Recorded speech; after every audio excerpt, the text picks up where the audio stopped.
Y en Lucas el capítulo 4, vamos a ver y estudiar un poco acerca de un aspecto bien importante en el ministerio de Jesús y de su vida.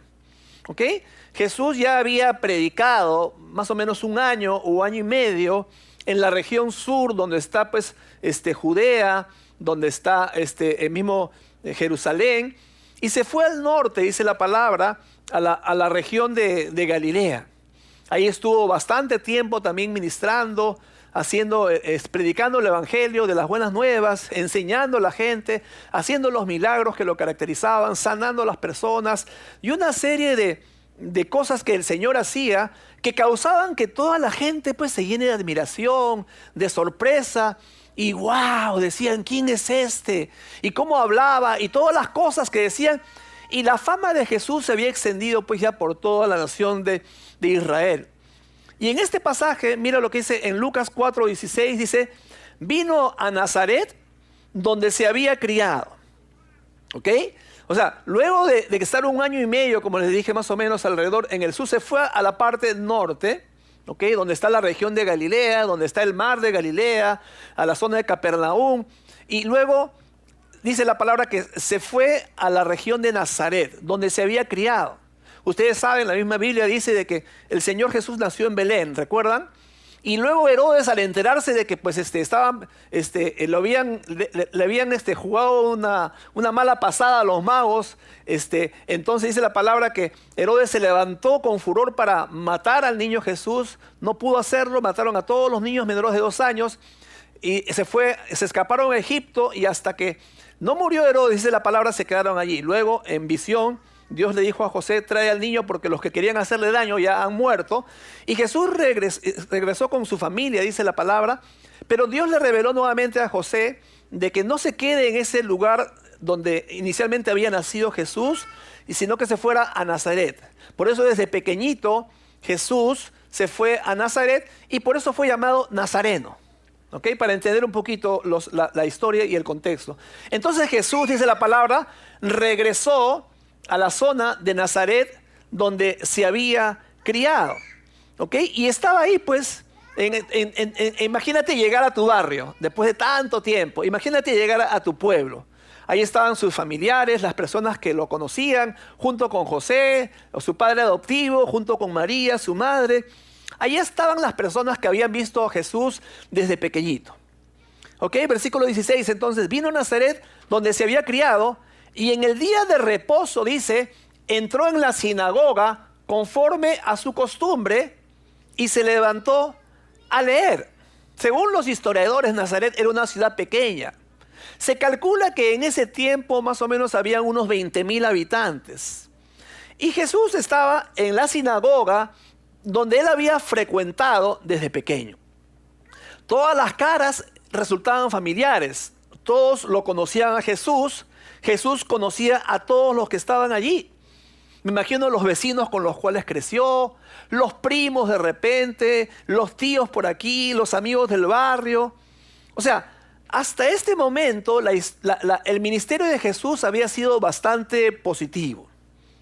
Dice la palabra que ahí estaba en la sinagoga del pueblo, y cuando tú lees la palabra, cuando hacían referencia a Jesús, dice que todos lo admiraban. Todos, o sea, causaba una gran impresión Jesús con los que tenía contacto y cuando Jesús hablaba. Y en el versículo 17 dice, y se le dio el libro del profeta Isaías, y habiendo abierto el libro, halló el lugar donde estaba escrito. Se le dio, como dice la palabra, ¿verdad?, el libro del profeta Isaías. Y Jesús hace referencia a Isaías capítulo 61, en el cual Jesús habla, y en ese pasaje habla sobre una profecía mesiánica. ¿Y qué es lo que dice Jesús? ¿Y qué es lo que dice, haciendo referencia a este libro de Isaías capítulo 61? Jesús lo lee en Lucas 4, del 18 al 20, y dice lo siguiente: el Espíritu del Señor está sobre mí por cuanto me ha ungido para dar buenas nuevas a los pobres. Me ha enviado a sanar a los quebrantados de corazón, a pregonar libertad a los cautivos y vista a los ciegos, a poner en libertad a los oprimidos, a predicar el año agradable del Señor. Y enrollando el libro, lo dio al ministro y se sentó, y los ojos de todos en la sinagoga estaban fijos en él. O sea, Jesús leyó esta profecía mesiánica indicando el ministerio de Jesús y qué es lo que iba a caracterizar en su ministerio. Y bien interesante porque dice la palabra, los ojos de todos en la sinagoga estaban fijos en él. O sea, como que no lograban entender, como quien dice, ¿a dónde vas con lo que quieres hablar? Quiero entender un poquito cuál es la viada de esto que estás leyendo del libro de Isaías. ¿Por qué traes a colación Isaías? Isaías, todos conocían las profecías mesiánicas, todos sabían acerca del Mesías, todos anhelaban el Mesías que venga, que los libere de la opresión romana, todos anhelaban y estaban esperando, sabían exactamente a lo que se refería Jesús. Y Jesús, para sacarlos, o mejor dicho, para dejarlos más anonadados o más impresionados, en el versículo 21 les dijo, y comenzó a decirles, hoy se ha cumplido esta escritura, muchachos, delante de vosotros. ¿Qué les parece? O sea, yo soy el cumplimiento de esa escritura mesiánica que hace 700 años antes de esta era, o de la era de Jesús, ¿verdad? Se había profetizado. Como les dije, por siglos ellos estaban esperando la realización y el cumplimiento de esta promesa mesiánica. Y Jesús le dice, pues, yo soy el cumplimiento de esa profecía mesiánica, lo que acabo de leer. Es como que una vez ustedes recuerdan este futbolista, ¿verdad? Dijo en una serie de flash, ¿verdad? Tóquenme que soy realidad. ¿Recuerdan? Ustedes recordarán este futbolista que una vez dijo, ¿verdad? Tóquenme que soy realidad. Pues, y eso se hizo viral, y eso todo el mundo le dijo, eres un botado, te crees lo máximo, te crees la última chupada del mango, la última Coca-Cola del desierto, ¿cierto? ¿Verdad? ¿Por qué? Porque este hombre, este futbolista, pues, estaba tratando de dar a entender, pues, que él era lo máximo, ¿no? Y Jesús ahora le está diciendo, pues, esta profecía se ha cumplido delante de ustedes. Tóquenme que soy realidad, no es ficción. Yo soy el cumplimiento de todo, ¿no? Y el versículo 22, mira, dice, y todos daban buen testimonio de él y estaban maravillados de las palabras de gracia que salían de su boca. Y decían, ¿no es este el hijo de José? Ahí empieza la cosa. Porque hasta antes de que Jesús lea esta profecía mesiánica en Isaías capítulo 61, hasta antes de esto, un buen hombre, un buen muchacho, todos lo admiraban, todos se quedaban anonadados, estupefactos, pues impresionados de la elocuencia, de cómo podía hablar y con tanta sabiduría, aparte de todas las obras que hacía y de todas las señales que hacía, y todos se quedaban impresionados. Pero luego al final dice, ¿no es este el hijo de José? ¿Por qué? Porque Jesús nunca antes, hasta antes de este momento, nunca antes en la sinagoga de Nazaret, nunca antes se había levantado a hablar. Nunca se había pronunciado porque él desde niño estaba allí, pero luego se fue a la región de Galilea y dejó su pueblo Nazaret donde se había criado. Y después de tiempo había regresado cuando ya era un hombre adulto, cuando ya era un hombre que había comenzado su ministerio. Y como lo habían visto de chibolo, de chiquito, ¿no es este el hijo de José? En otro pasaje inclusive dice, ¿no es este el hijo de María? ¿No conocemos acaso a sus hermanos? Fulano, sutano y mengano y a sus hermanas también, ¿no? ¿Acaso no los conocemos? ¿Acaso no es este el hijo del carpintero? ¿Cómo si es hijo del carpintero? ¿Cómo va a ser el cumplimiento de la promesa de Isaías 61? No puede ser, ¿no es este el hijo de José? O sea, ellos querían ver algo diferente, pero si veían algo diferente, no podía ser alguien de su propia tierra, no podía ser de Nazaret. Inclusive había otro dicho que decía, ¿de Nazaret puede venir algo bueno? O sea, para que ustedes entiendan el concepto que la gente tenía de un nazareno.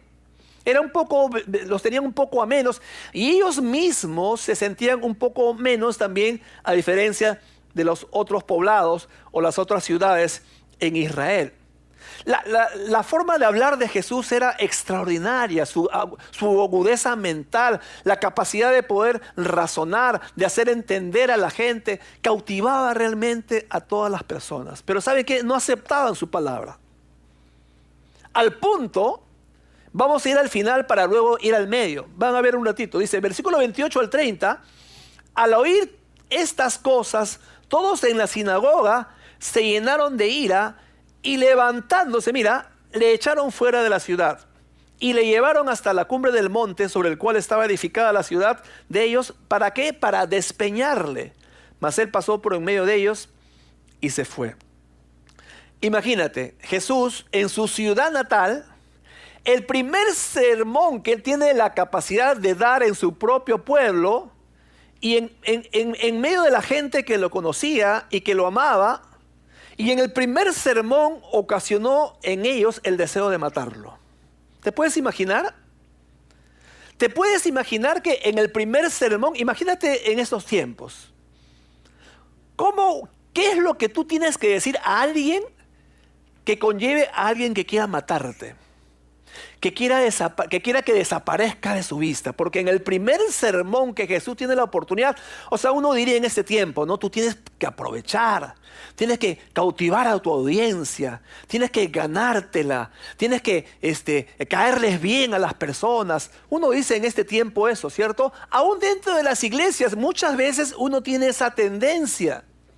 Pero, ¿qué es lo que diría Jesús para que provoque en aquella gente que no eran enemigos, sino amigos, que no eran desconocidos, sino era su familia, familiares? ¿Qué es lo que diría Jesús que provocó en ellos tanta rabia, tanta ira, que querían matarlo? Dice la palabra que querían despeñarlo. ¿Qué fue lo que pasó? ¿Cómo es que se pudo llegar a esto? Si miramos a la parte del medio del pasaje, vamos a entender un poquito qué es lo que pasó. Versículo 23. Jesús les dijo: sin duda me diréis este refrán: médico, cúrate a ti mismo. De tantas cosas que hemos oído que se han hecho en Capernaum, haz también aquí en tu tierra. O sea, le decían, pues, ustedes saben, hemos estado enseñando hace unas semanas acerca del apóstol Pablo, y como que los judíos buscaban señales. Recuerdan, hemos enseñado, y que los griegos amaban la sabiduría. Y los judíos buscaban señales. Y pues le están diciendo, pues, Jesús, en otras palabras, ¿no? Mira, tú has hecho bastantes señales por allá, pues, ¿por qué no haces alguna de esas señales? ¿Por qué no te das una voltareta en el aire, te quedas suspendido en el aire? ¿Para qué creemos en ti? A ver, ¿por qué no multiplicas unos panecitos por acá, unos pececitos, juntamos unos cuantos miles de personas para que realmente tú valides quién eres? Así como lo has hecho en otros lugares, ¿por qué no haces también en tu propia tierra, aquí en Nazaret? Y Jesús le dice en el versículo 24, de cierto os digo, que ningún profeta es acepto en su propia tierra. Y de acá se desprende un dicho, o no un refrán, pero como que lo siguiente, una verdad muy conocida, que la gente que te conoce mucho por lo general no recibe de ti. Y hay otro refrán que dice, la familiaridad engendra desprecio. La familiaridad engendra desprecio. Y eso es lo que estaba ocurriendo. La gente que lo conocía, la gente cercana a él, la gente que lo había visto crecer desde pequeño, familiares, primos, tíos, sobrinos, gente del barrio, etcétera, todas aquellas personas con las cuales había crecido Jesús, toda esta gente tenía problemas en reconocer quién era él. Debido a la familiaridad, no puede ser si lo conocemos, él es el hijo del carpintero. O sea, conocían solamente una faceta de él y se habían olvidado de él, y luego Jesús había regresado en otra faceta totalmente diferente y ellos no lo reconocían. Y querían, por supuesto, pues, un milagrito. Entonces, para entender un poquito más, porque Jesús no hizo ninguna señal, y vamos a ver en el versículo 25 en adelante, para ver qué cosa era aquello que causaba tanto enojo, tanta rabia, tanta furia e indignación en la gente que estaba ahí en esa sinagoga en Nazaret. Jesús le dice en el versículo 25 en adelante: y en verdad os digo que muchas viudas había en Israel en los días de Elías, cuando el cielo fue cerrado por 3 años y 6 meses, y hubo un gran hambre en toda la tierra. Pero a ninguna de ellas fue enviado Elías, sino a una mujer viuda en Sarepta de Sidón. Esta es una historia del Antiguo Testamento que a estas personas judías no les gustaba para nada. Es más, resultaba hasta ofensivo para ellos. Como bien le dice la Biblia, y esta historia tú la puedes leer de repente en tu casa, en Primera de Reyes, el capítulo 17, donde se habla de toda esta historia de Elías yendo a la casa de esta viuda. Pues resulta de que en el tiempo de Elías y la viuda empezó a haber una hambruna y dejó de llover sobre la ciudad de Israel por 3 años y medio. Y por lo tanto sobrevino una gran hambruna y no había comida. Por lo tanto, la palabra dice de que Dios envió a Elías y le dijo: anda a Sarepta de Sidón, yo he ordenado a una viuda allí para que te dé alimento. Pero resulta que en esta zona de Sarepta de Sidón, ellos eran paganos. Era un pueblo pagano que tenían por Dios a Baal.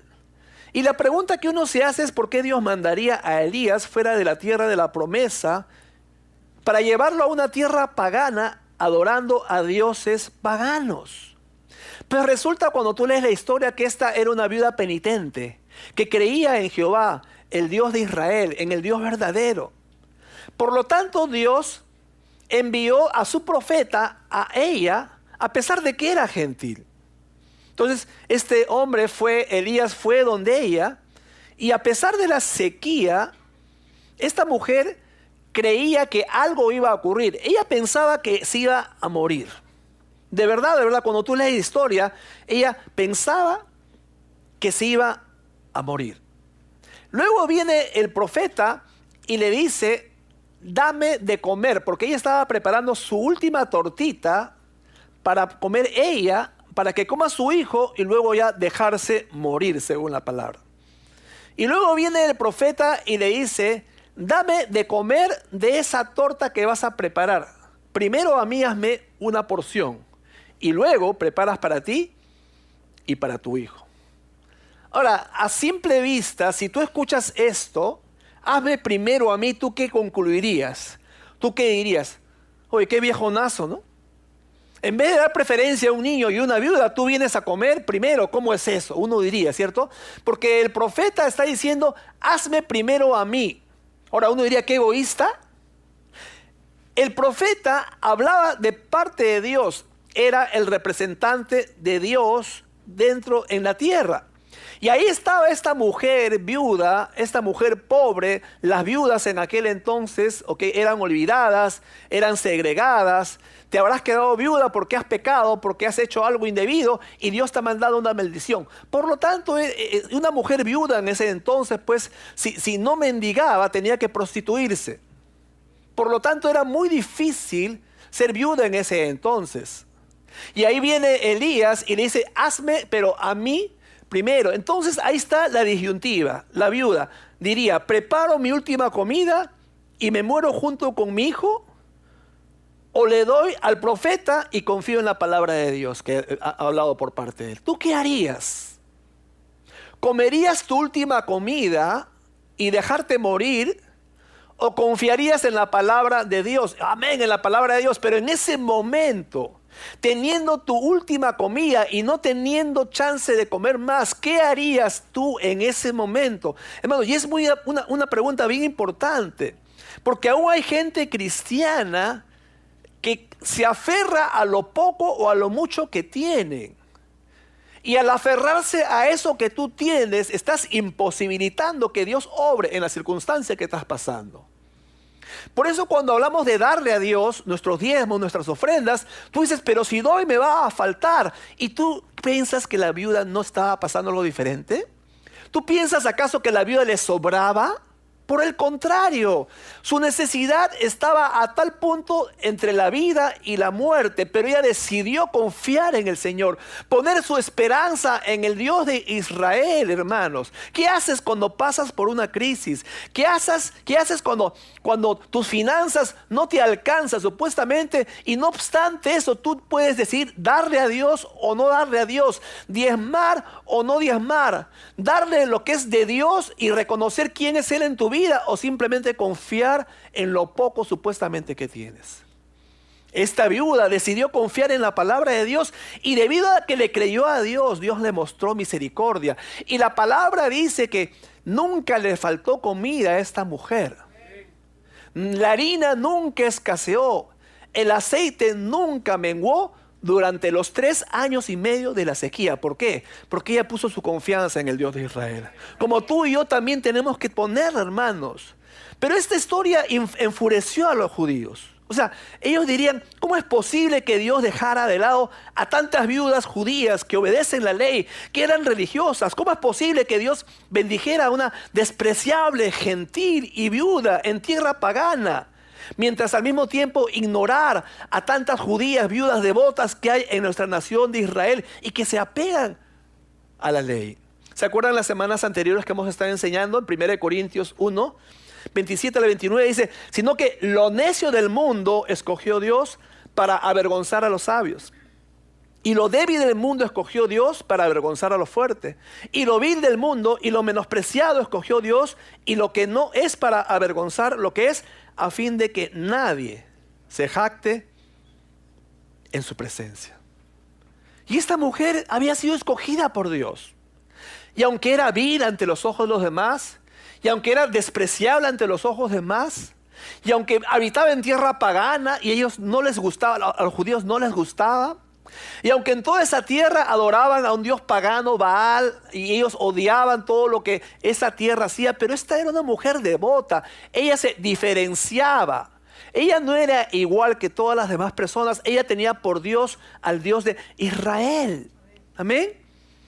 Y Lucas 4:27 continúa Jesús diciendo, porque ya habló de la viuda, pagana, una viuda, viviendo en tierra pagana. Y ahora en el versículo 27 habla de otra historia y dice, y muchos leprosos había en Israel en tiempo del profeta Eliseo, pero ninguno de ellos fue limpiado, sino Naamán, el sirio. Esta historia se encuentra en 2 de Reyes, el capítulo 5, por si ustedes quieren estudiarla. La lepra era una enfermedad terrible, era una enfermedad mortal en ese entonces. La gente que se contagiaba la obligaban a aislarse, los sacaban fuera de la ciudad, vivían en cuarentena hasta el día de su muerte. Pues, era una enfermedad que conllevaba que se les caiga el dedo por acá, se les caiga la nariz, se les caiga la oreja. Era una enfermedad tremenda conforme iba avanzando. Ellos tenían la obligación de que cuando alguien pasaba por ahí, ellos estaban fuera de la ciudad, ellos tenían que decir, soy leproso, soy inmundo, no te me acerques. Tenían la obligación de romper su ropa como harapos y andar así. Tenían la obligación de despeinarse los pelos. O sea, tenían ellos, según la ley, el deber de gritar a los 4 vientos, soy leproso, y que la gente mirara realmente que tú eras leproso y tenías que aislarte de toda la comunidad. Dejaban a su familia, dejaban a sus amigos, dejaban a todas las personas y eran condenados a la muerte mientras ellos vivían, aislados totalmente.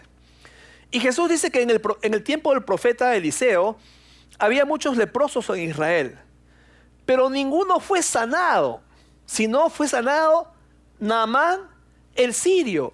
Naamán era el comandante en jefe del ejército sirio, pero los sirios tenían una particularidad como medios terroristas. Ellos saqueaban a Israel.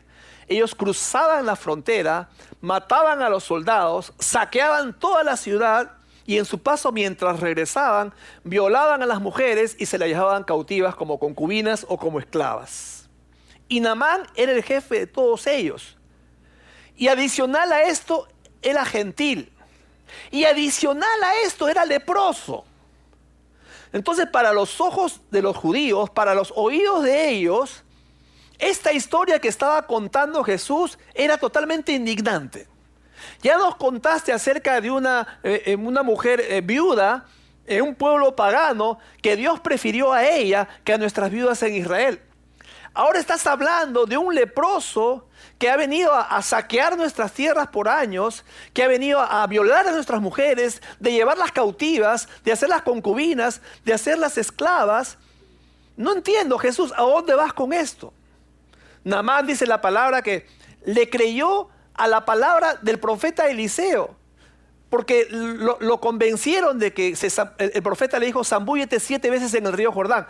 La Biblia dice que lo convencieron después de ser un poco reticente, eran las palabras del profeta, lo convencieron de que se zambulla 7 veces y la palabra dice que quedó totalmente sano de su lepra. Pero, ¿cuál es la enseñanza o cuál es el mensaje que Jesús les estaba dando a ellos? El mensaje era el siguiente: Dios nunca ha podido hacer en Israel lo que ustedes hubiesen querido que haga. ¿Por qué? Porque no se arrepienten y no quieren reconocer su bancarrota espiritual.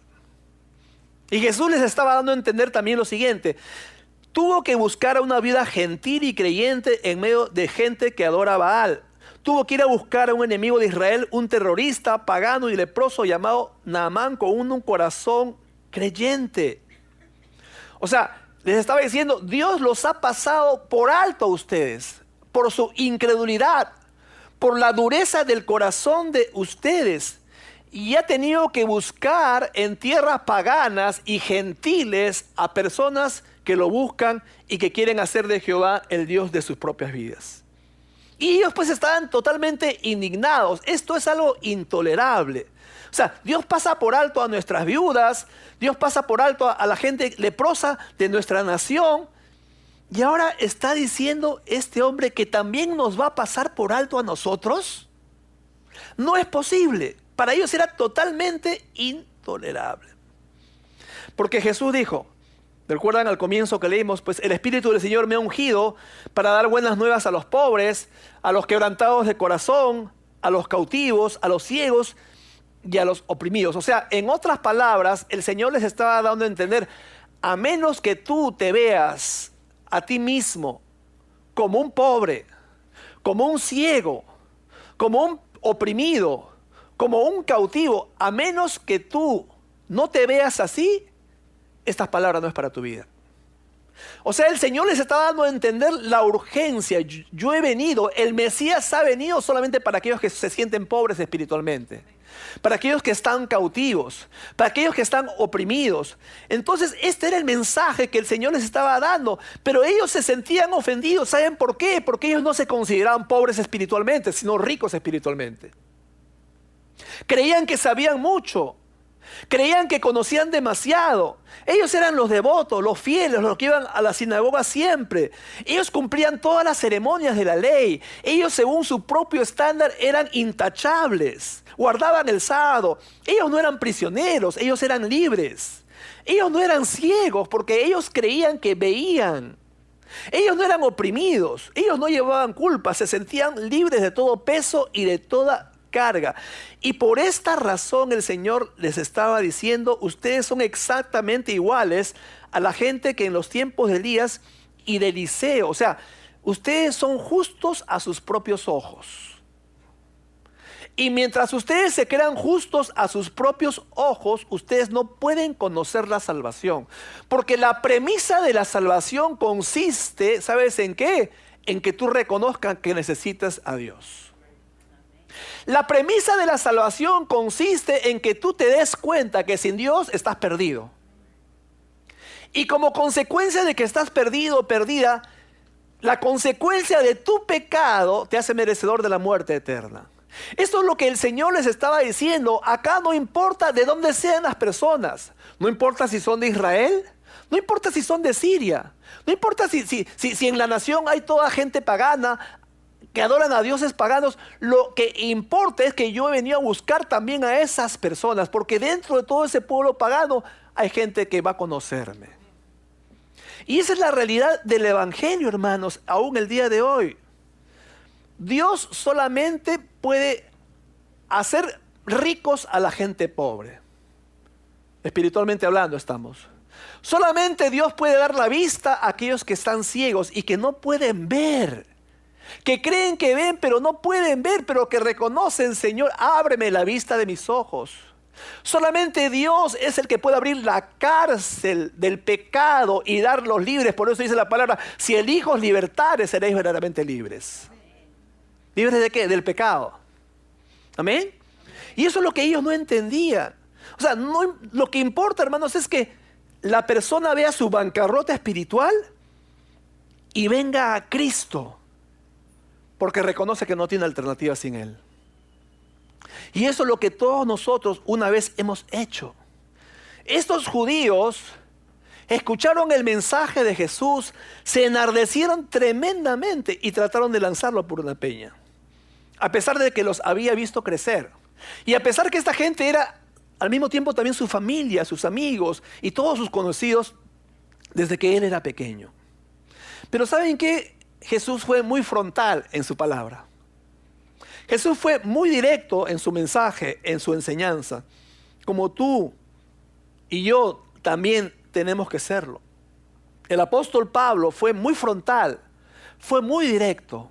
El apóstol Pedro fue también muy directo, muy frontal en la enseñanza. Los apóstoles luego que vinieron después, ¿verdad?, de Jesús, y los discípulos que vinieron después de los apóstoles, también fueron muy directos, fueron muy frontales en predicar el evangelio. ¿Y sabes lo que hay veces veo el día de hoy? Y con esto voy terminando. Lo que hay veces, hermanos, lo ocurre es de que hay veces nosotros tenemos miedo de decir la verdad a las personas. ¿Sabes por qué? Porque tenemos miedo, si le decimos la verdad, los vamos a ofender. Porque tratamos de adornar a tal punto nuestras palabras que terminamos diciéndole cualquier cosa menos la predicación del evangelio. Muchas veces a la gente le decimos lo que ellos quieren escuchar para que no se sientan muy mal. Porque si le digo la verdad, se van a ofender y nunca quieren regresar a la iglesia. Pero cuando hacemos eso, estamos utilizando metodología humana para atraer personas, pero no estamos predicando el evangelio. Cuando tú lees la palabra de Dios y Juan el Bautista hablando, arrepentíos. Arrepentíos. Cuando Jesús empezó su ministerio dijo, arrepentíos. Cuando Pedro predicó su primer mensaje, luego que fue lleno del Espíritu Santo junto con los 120 en el aposento alto, ¿qué dijo en su primer mensaje? Arrepentíos. Y todos los apóstoles y todos los discípulos también cuando predicaban decían, arrepentíos. Pareciera que esa palabra en este tiempo nos saca roncha. Pareciera que en este tiempo esa palabra que nos cuesta decirlo, nos cuesta decirle a las personas, arrepiéntete.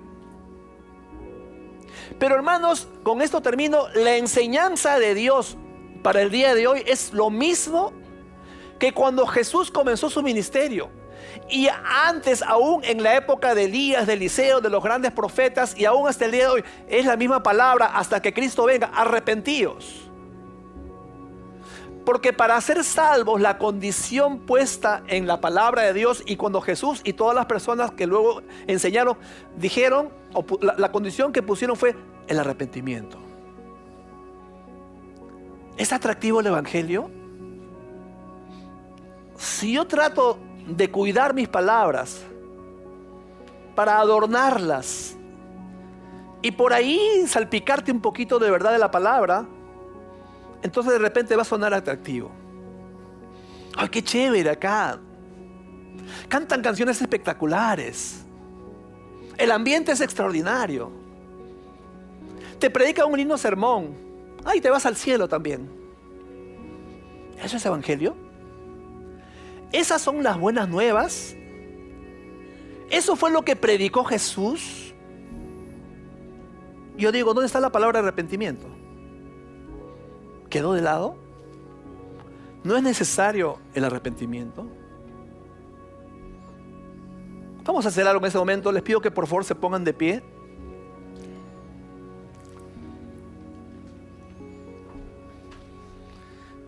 Que inclines tu rostro en este momento. Déjame decirte mientras concluimos. Cristo no vino para ayudarte, vino para salvarte.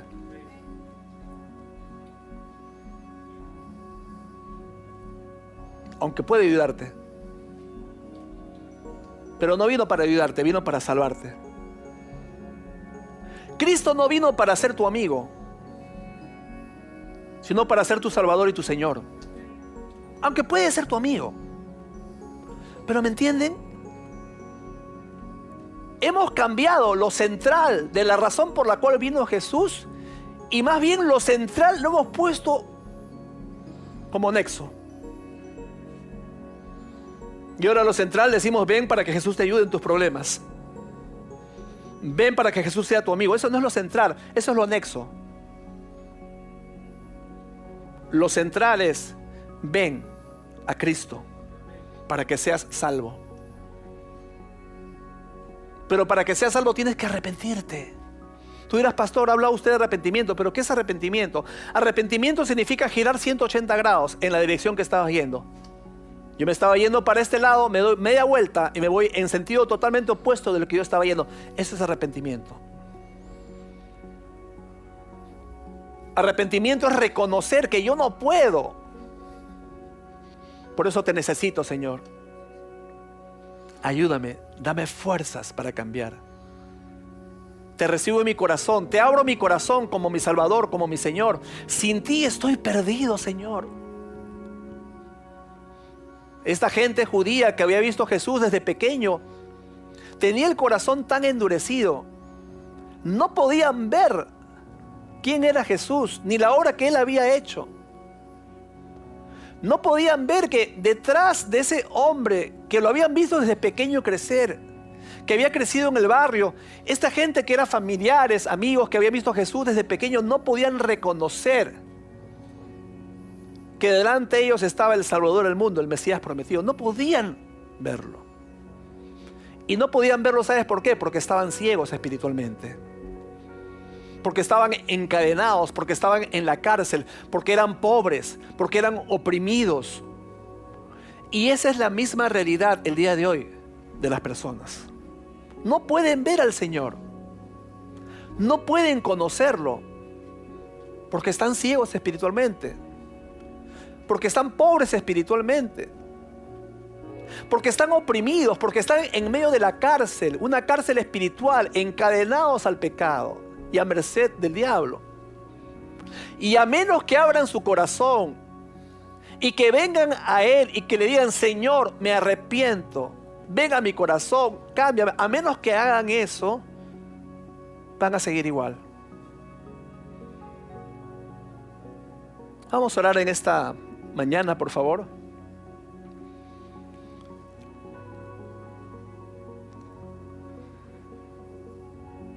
Mientras no nos veamos en bancarrota espiritual, nunca vamos a poder recibir lo que Él tiene para nosotros. Cuando crees que puedes, cuando crees que conoces, no vas a poder conocer al verdadero Señor. Porque la condición principal es de que tú reconozcas que no puedes y que necesitas urgentemente un toque de Dios en tu vida. Porque solamente un toque de Dios en tu vida puede abrirte los ojos para que veas quién realmente es Él. Si toda esa gente pudiera ver el futuro y ver a Jesús en toda su majestad, en toda su gloria, en todo su esplendor, como lo describe en el libro de Apocalipsis, realmente dirían, wow. Pero ¿sabes lo que dirían? Me lo perdí. Porque para ese entonces ya va a ser muy tarde. Por eso dice la palabra, he aquí ahora el día aceptable, he aquí ahora el día de salvación. Mañana es tarde. Porque cuando Dios te llama a su presencia, si no hiciste paz con Dios, si no fuiste libre del pecado, si no te arrepentiste y le entregaste tu corazón al Señor, si no hiciste esto en vida, allá va a ser muy tarde. Y allá vas a reconocerlo, wow.